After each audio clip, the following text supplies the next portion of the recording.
Welcome back, guys, to another Clash Royale video, and today we're trying out this hybrid spawner Hog Rider deck, and I've actually been doing pretty well with it this morning. I'm currently sitting at 3,088 trophies even after the arena reset, and taking a look at my profile here, last night we finished at rank 30,000, which honestly isn't too bad as a free-to-play player. I think there's around 70 or 80,000 people in Legendary Arena last season, so being higher than about 50% of those people, that's pretty cool. But anyways, back to the deck here. So obviously I have the Goblin Hut in there, and I also have the recently added Furnace card, which I've actually been pretty impressed with so far. Now I don't have the Barbarian Hut in there because this is a hybrid deck, so it's a little bit of a Hog Rider deck mixed in with a little bit of a spawner deck, and like I said, I've actually been doing pretty well with it. So I do have some replays to show you guys, and then I want to finish off with a live battle, so let's go ahead to that.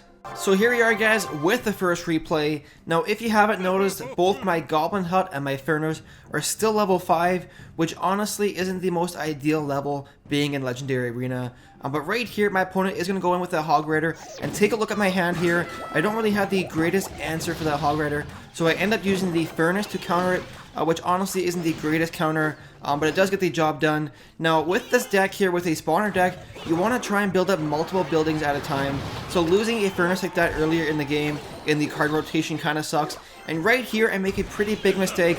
I used the arrows to try and weaken the Barbarians and take out that Princess, but I ended up missing the Princess altogether, and as a result I had to use the Goblins to take her out, which was 2 more elixir wasted, so that kind of sucks. And right here I used the Fireball to take care of the minion horde. It's actually kind of nice having both the arrows and the Fireball in my deck, because if I am facing somebody using a Princess, it's not so much of a concern anymore, because all my previous decks really used only the Zap spell.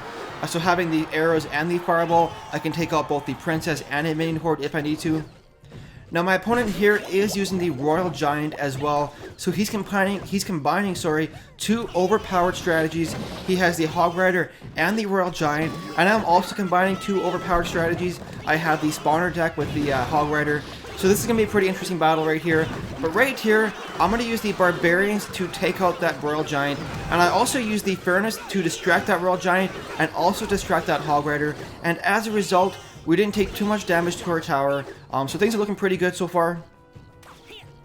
Now, this battle and the next one I want to show you guys ended up going into late game and overtime, probably just because both my Goblin Hut and my Furnace are fairly low level. If they were up to par with the level of my other cards, the games probably wouldn't have lasted so long. But right here, my opponent drops down a cannon, and take a look at where that cannon is placed. It's a little bit off to the left-hand side, so I'm going to go in here on the right-hand side with a Hog Rider push, and I actually used a predictive Fireball. I was expecting him to use the Barbarians there, but he actually used the Minion Horde, but overall it was a pretty good play because my Hog Rider did do some decent damage to my tower. And now right here, he's going to go in with the Royal Giant as well as some Barbarians. Now if you guys are using a Royal Giant Barbarian combo, you have to make sure you place your Barbarians in front of your Royal Giant, because as you can see right there, his barbs didn't really do anything to protect his Royal Giant, and as a result I was able to take it out pretty easily. And so overall things aren't going too bad. Watch this on the right hand side. He tries to sneak in with that Minion Horde. Those 2 Fire Spirits from that Furnace pretty much take out that entire Minion Horde, so that was a huge elixir win for myself. I did drop these Spirit Goblins to try and take them out as well, but honestly they weren't necessary. And now right here I use the Fireball to take out those Barbarians, and then use my Barbs to take out that Royal Giant, followed up with the arrows to take care of that Princess. Like I said earlier, the Princess used to be my most hated card, but actually having the arrows in my deck for once, I honestly don't mind her anymore. And so right here, he drops a free spell just a half a second too late. The Hog Rider was able to go in there and get 1 hit off on that tower, bringing it all the way down to 600 health. So right here, I've got 2 Furnaces up. Things are looking really good. I'm going to try and go in with the Barbarians, and just at the same time that he dropped the Royal Giant. So that kind of sucks for him, and once again, he goes in with the Royal Giant first, with the Barbarians to follow it up. Honestly, guys, you have to support the Royal Giant with troops in front of it. And now right here, going to use the arrows to take out all those minions, as well as damage the tower. And those couple of Spirit Goblins are actually able to go in there and finish out that tower, giving me the 1 crown victory. Let's go ahead to the next replay here. So here we are, guys, with the next replay. Now this time I do have a little bit of a better starting hand. Gonna go ahead and place that Spear Goblin Hut way on the bottom right corner there. Now he's going to try and punish me for that with the Hog Rider push, but I do have the Barbarians ready to counter it, and as a result the Hog Rider doesn't actually get one hit off on my tower, so that was pretty cool. And right here we've got a pretty strong counter push going on, but he does have a pretty good defense set up with that Princess as well as the Ice Wizard, and as a result I don't actually get any damage done to his tower here. Now throughout that whole exchange there, I think I did win the Elixir trade a little bit. We are kind of even on Elixir, but I do have a Spear Goblin hut out. And so now I have two choices here. I could go in with the Hog Rider push, or I could set up that Furnace. And I'm actually going to choose to set up the Furnace here for a couple of reasons. One, whenever you're using a spawner deck, you want to try and have it so that you have multiple buildings out at the same time. You don't want to have only one building out at a time, because it doesn't really put out too much pressure. And right there we got some pretty good value for that Fireball, doing some damage to the tower, as well as taking out all of those Barbarians. But right here, as you can see, the arrows are actually my next card in my hand, so I don't really have a great answer for this Princess yet. So the Princess will go in there, finish off that Furnace, and actually take out all of my spawner troops, so that kind of sucks. And now I make a pretty big mistake here. I have no idea why I was sitting on those arrows and opted to use these Spear Goblins instead, because as you can see, the Princess actually just turned around and took out all these Spear Goblins, and I was forced to use the arrows anyways, and at the end I just kind of wasted Elixir.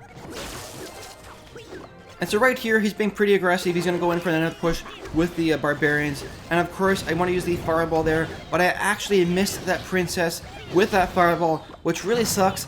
So a couple mistakes so far in this battle, and as a result, we have no damage done to his tower just yet. So right here, he's going to try and go in with that Hog Rider once again, but this time, of course, I do have the Barbarians to answer it. So once again, no damage done to my tower. Now take a look at this, guys. He has 3 Barbarians coming here. I'm going to go ahead and use that Furnace to counter those Barbs, because the Furnace does spawn out 2 Fire Spirits immediately, so it was a pretty decent counter to those Barbarians. And now once we go into overtime, that's where I can really start setting up a strong push, because with spawner decks, guys, they really start to shine in overtime and in the double Elixir period, because they really do rely on having that extra Elixir so that they can have multiple buildings up at a time. So right here, we're going to go in. Spear Goblins are making their way in there with a Barbarian. Not really going to get too much damage done. A couple hits to that tower, that's all. But as you can see, we're starting to set up multiple buildings. I have 2 Spear Goblin huts behind my tower, as well as a Furnace. He drops down the Hog Rider. He's going to try and go in and do some damage to my tower.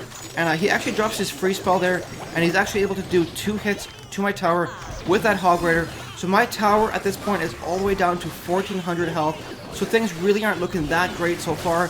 But as you can see right here, all of my troops were starting to build up, and as a result I was able to sneak in that Hog Rider and do some damage to that tower, bringing it all the way down to 400 health. Now watch this, guys. He drops the Princess behind his tower. The Princess will kill all of my Spear Goblins, but of course with these spawner decks, one of the reasons why they're so strong is they keep pumping out troops continuously. And as you can see here, we have another strong push going in here, and the Hog Rider will sneak in there to finish off the tower, giving me the 1 crown victory. Let's go ahead and try and do a live battle here, guys. So here we go. Now it is a little bit risky playing so close after the reset, because there are a lot of high level players sitting at 3,000 trophies. But we are matched against a level 9 here, so not too bad. He starts out with some skeletons. Gonna go ahead and use the Furnace to counter all of that, and that Furnace should counter the the archers and the goblins pretty well. Now right here, I'm gonna go ahead and use my goblins to counter those archers, because I want to keep my Furnace alive. And then once we get to 10 Elixir, we're gonna go ahead and place down this Goblin hut on the bottom corner here. And now we have 2 buildings out, so we're starting to put out some pressure. Now one of the great things with this strategy is you can actually do a pretty strong split push. Now he actually uses the Fireball there. That's a pretty interesting choice. I'm gonna go ahead with my Barbarians and my Spear Goblins to take out those minions. But of course his troops are a higher level than mine, so my Spear Goblins won't do too much damage to those minions. So that kind of sucks. Now here we go with the Furnace once again. I'm gonna use the Goblins here to counter that Hog Rider. And so far things aren't looking too good. He's really not allowing me to set up multiple buildings here. And the Fire Spirits should take out those minions pretty easily. And those archers will unfortunately finish out that furnace. But as I was saying, one of the greatest things with this deck is you can set up a pretty strong split push. You basically just set up all of your buildings on one lane and then push the opposite lane with your Hog Rider. And he's going to go in right here. I'm going to use my Barbarians here, actually. I don't really have another choice. Of course, he does have the Fireball, which he'll probably use right here on all those Barbarians. No, he actually uses his Cannon. And because of the positioning of his Cannon, actually my Barbarians will take him out. So I'm going to go in on the right-hand side here with my Hog Rider push and have my arrows ready for whatever he drops down. He uses his Zap spell. I'm not actually going to use the arrows there. I don't want to over-invest too much on the Elixir. Now he's going to go in with that Hog Rider. I'm going to use my Goblins to take it out. And then set up another building on the left-hand side here. Now if he does use his Fireball again on that tower on the left, I am going to go in with the Barbarians. But as you can see, those Spear Goblins are just kind of chipping away at that tower over time. And right here, he's going to go in with that Cannon again. Going to use the Barbarians to counter all that stuff on the right-hand side. And then probably go in just a second here with a Hog Rider push. Actually, I don't really have a great hand to go in with the Hog Rider just yet. So we're going to play it safe with the Furnace. And then use some Goblins to take out those Archers. And then place down another building on the bottom left corner here. Meanwhile, those Goblins should counter that Hog Rider pretty easily. And going to do a split push with some Barbarians. And then I'm going to go in on the right-hand side with a Piggy push with this Hog Rider here. So here we go. Pig push is going in. And going to have the predictive arrows. What does he drop down? The arrows should take out all of that. And the Hog Rider should get a decent amount of damage to that tower. So his tower is all the way down to 900 health here. I'm going to set up a couple more buildings and then probably switch to a offensive strategy with just the Hog Rider. Because of course with 40 seconds left, setting up buildings isn't the best thing to do. So now what does he do? I'm going to use some barbs here on the left. And then go in once again with that Hog Rider on the right hand side. And have my arrows ready. And the Fireball, I actually missed that tower with the Fireball, which is a pretty big mistake. So that kind of sucks. So as a result, I think we might end in a draw here. And 15 seconds left, we are going to end in a draw unless I can sneak in some Goblins very quickly on the right-hand side with the help of some arrows. No, he has the cannon to defend. So anyways, guys, that will do it for today's video. I really hope you enjoyed it. If you did, don't forget to like and subscribe. Anyways, thank you so much for watching, guys, and we'll see you in the next video.